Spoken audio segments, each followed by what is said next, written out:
Hello friends, welcome to my YouTube channel special study for selection. यह video DCT के paper 1 से संबंधित है, गवर्नमेंट अकाउंटिंग से।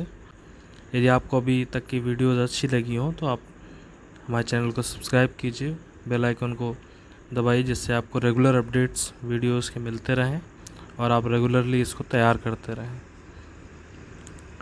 आइए शुरू करते हैं ये वीडियो।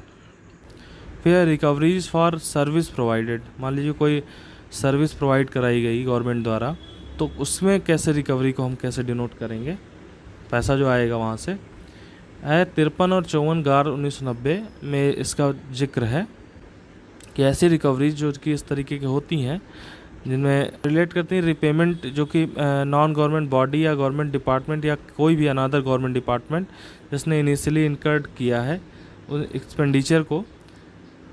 भाई किसी के यहाँ ये देखिए, जैसे इनकर्ड और नॉन इनकर्ड में जो डिफरेंस क्या होता है। इनकर्ड होता है कि भाई हमको ये काम करवाना है, और नॉन इनकर्ड का मतलब होता है कि अचानक से हो गया। तो किसी न किसी गवर्नमेंट ने जिसने करवाया है काम उसके यहाँ इनकर्ड रहा होगा। तो जिसके यहाँ इनिशियली इनकर्ड था एक्सपेंडिचर में, वो अपने फाइनल एक्सपेंडिचर से डेबिट करेगा, ठीक है, रेवेन्यू या कैपिटल हेड ऑफ अकाउंट जैसा भी काम हो उस हिसाब से। और वो रिसीट या एक्सपेंडिचर करेक्टली रिफ्लेक्ट होगा बिना किसी इन्फ्लेटिंग के, मतलब किसी तरह के बढ़ोतरी या घटोतरी के। जो रिपोर्ट किया जाएगा उन नेक्स्ट गवर्नमेंट जिसने वहाँ काम कराया, जैसे सर्विस कराई है। और उसको रिकवरीज ऑफ एक्सपेंडिचर सर्विस और सप्लाईज जो नॉन गवर्नमेंट पार्टी या अदर गवर्नमेंट है उसके पास इसी रूप में रहेगा।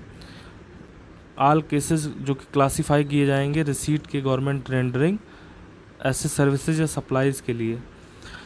जब गवर्नमेंट अंडरटेक करेगी एक सर्विस एज ए एजेंट, जो कि प्राइवेट बॉडी का जो कोई एजेंट है उसकी तरह से ये काम करेगी।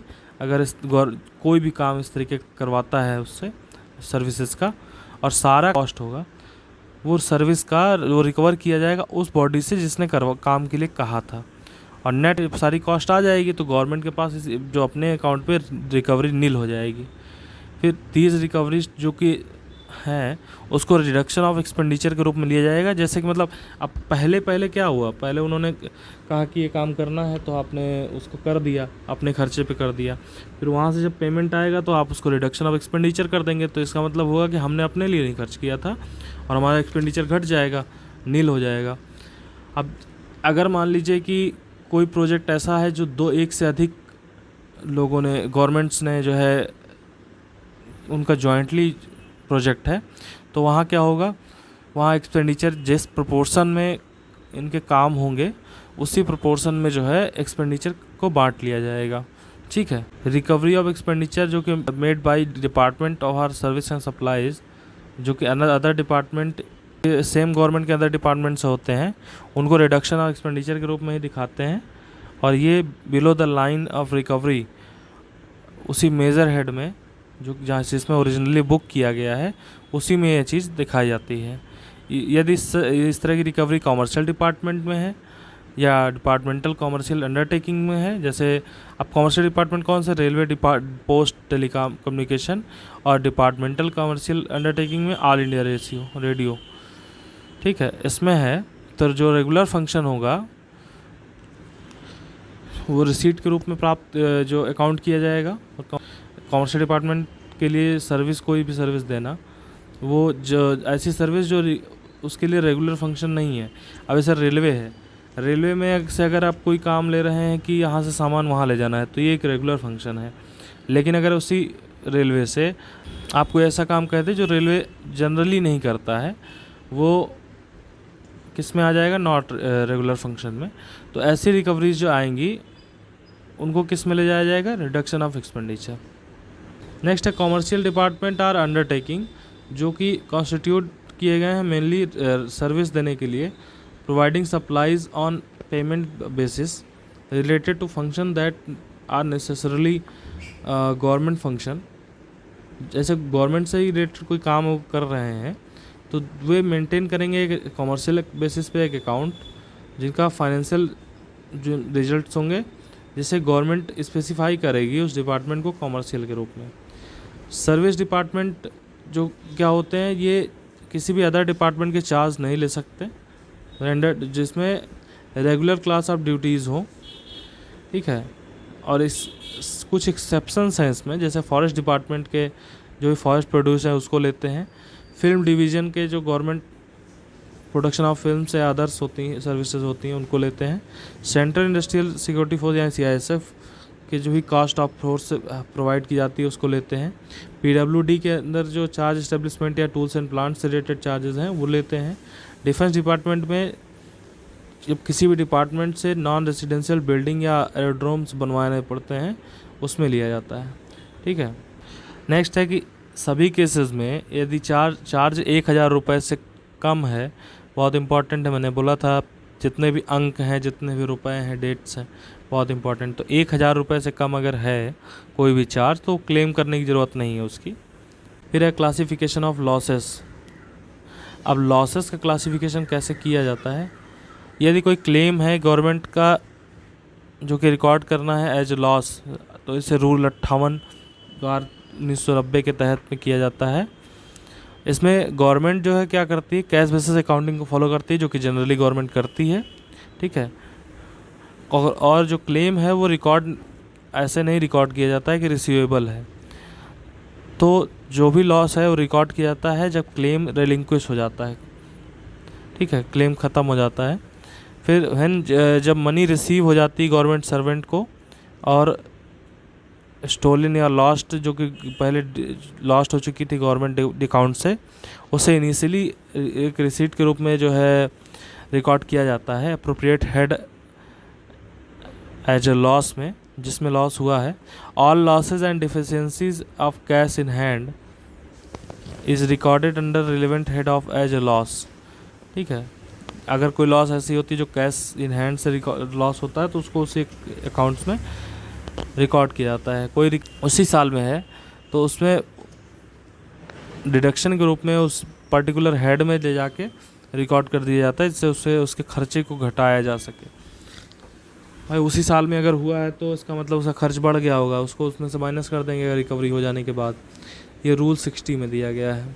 और रिकवरी संबंधी जो भी अगर अकाउंट है जो कि कुछ दिन बाद मतलब 1 साल बाद साल में नहीं हो पा रहा है तो उसको रिसीट के रूप में रखा जाएगा, ये रूल 60 में दिया है।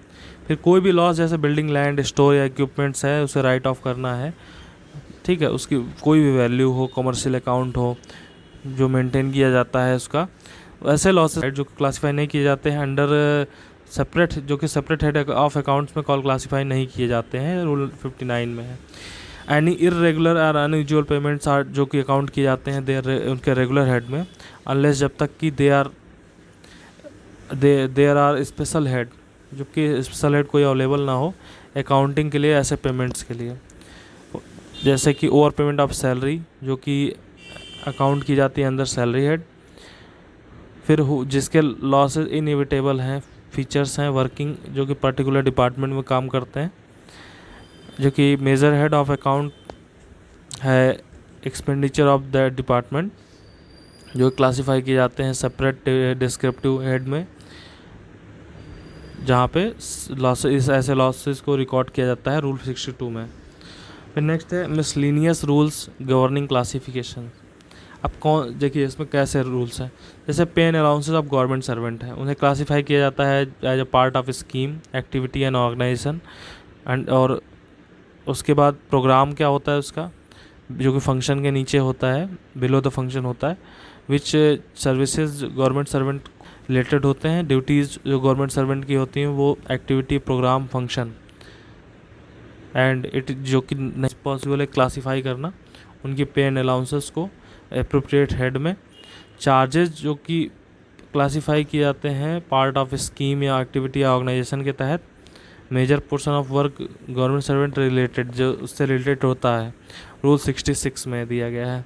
नेक्स्ट है ट्रांजिट पे and allowances of government servant, जो कि ज्वाइन करता है एन ऑफिस फर्स्ट अपॉइंटमेंट में अगर ज्वाइन कर रहा है या फिर ट्रांसफ़र हो रहा है एक डिपार्टमेंट से किसी और डिपार्टमेंट में, ठीक है, तो उसे एक ट्रांजिट पे एंड अलाउंस मिलता है।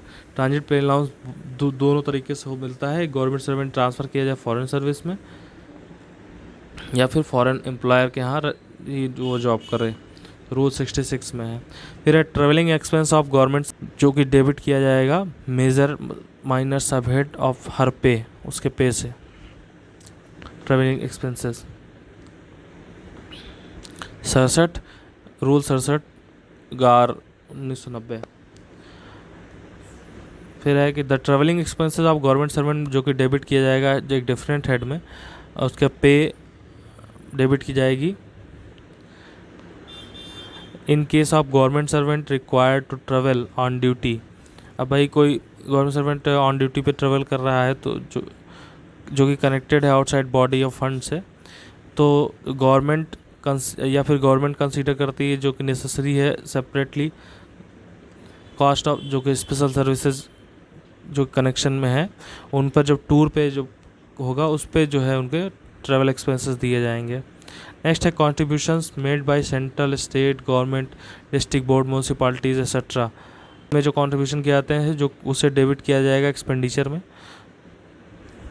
डेबिट एज एक्सपेंडिचर, और शो किया जाएगा रिसीट के रूप में under head of account most closely connected, उस ऑब्जेक्ट से रिलेटेड जो कनेक्टेड होगा उसमें कंट्रीब्यूशन किया जाएगा। जैसे grant of construction of school के लिए अगर कोई ग्रांट मिला है तो उसे जनरल एजुकेशन में, ड्रेनेज के लिए मिला है तो वाटर सप्लाई एंड सैनिटेशन में, कंस्ट्रक्शन ऑफ रोड मिला है तो रोड एंड ब्रिजेज में, किसी भी जनरल पर्पज़ के लिए अगर मिला है तो उसे क्लासीफाई किया जाएगा उसी में। ठीक है, ये रूल 68 है। नेक्स्ट है एडवांस पे एंड ट्रेवल अलाउंस, अगर कोई लेना चाहेगा तो उसे डेबिट किया जाएगा फाइनल हेड ऑफ अकाउंट में, उसे सिविल एडवांसेस में नहीं किया जाएगा क्योंकि वो अपने पे एंड अलाउंसेस को जो है पहले से ले रहा है। सेटलमेंट ऐसे जो एडवांसेस होते हैं उन्हें नेट पेमेंट या नेट रिकवरी के थ्रू, एडजस्टमेंट बिल के थ्रू एडजस्ट किया जाता है, जो कि गवर्नमेंट एडजस्टमेंट बिल प्रेफर करता है, रूल 69 में दिया गया है। नेक्स्ट है रिसीट और पेमेंट, जो भी होता है जो कि एक बार में फाइनल हेड या रिसीट अब या एक्सपेंडिचर में कुछ इन्फॉर्मेशन की वजह से जिसमें उनको नहीं पता होता कि इसमें ले जाना है अकाउंट इस पैसे को, तो उसे 86-58 या सस्पेंस अकाउंट में रख दिया जाता है, जो कि एल से डिनोट करते हैं, हमने पहले बता रखा है, सस्पेंस एंड मिसलेनियस अकाउंट। एक सर्विस रिसीट प्राप्त होती है जो कि फुल पर्टिकुलर नहीं पता हो मान लो उसका कि कहाँ पे जाना है, तो उसे सस्पेंस अकाउंट में रखते हैं, लेकिन उसको क्रिएट करते हैं 800 अदर रिसीट में।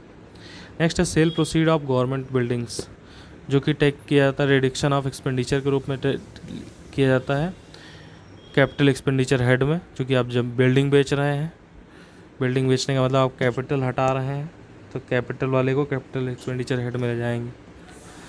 ठीक है, इफ़ ओरिजिनल डेबिट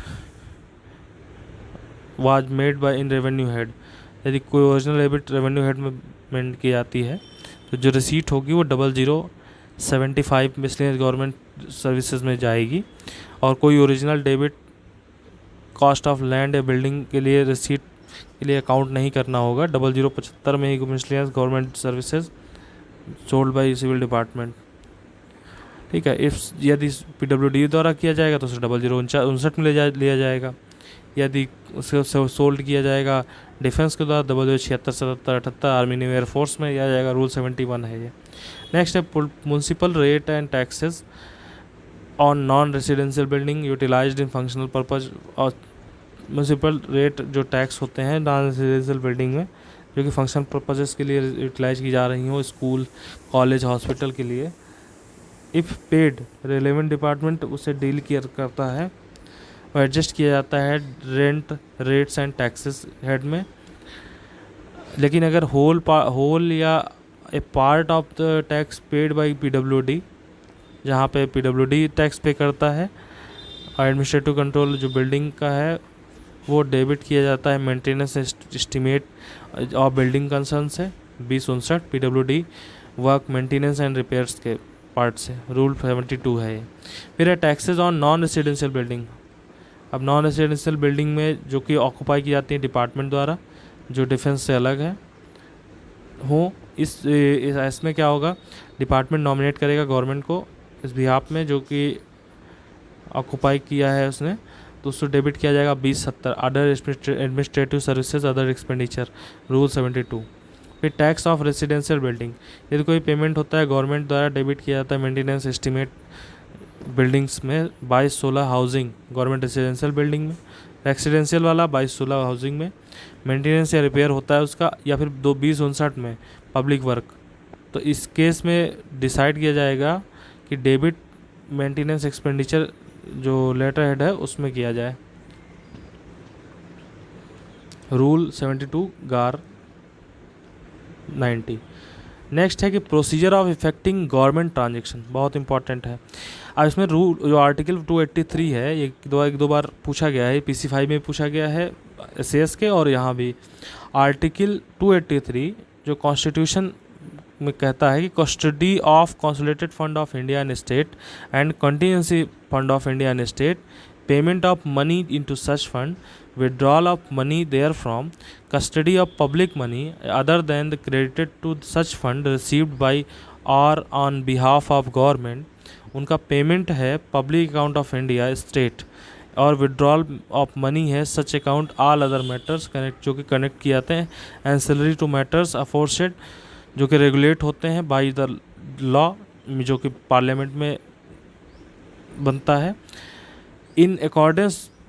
अब इनके जो प्रोविज़न्स हैं इसके according central government account receipt of payment RNP 1983 में फ्रेम किया गया यूनियन गवर्नमेंट ट्रांजेक्शन्स के लिए।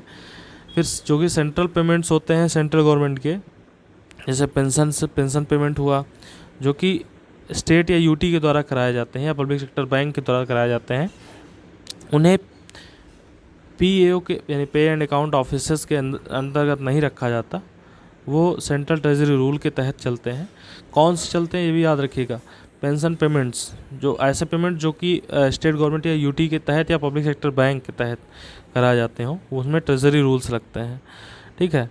और जो ट्रेजरी रूल्स हैं वो स्टेट गवर्नमेंट के द्वारा फ्रेम किए जाते हैं और इफेक्ट करता है गवर्नमेंट ट्रांजेक्शन को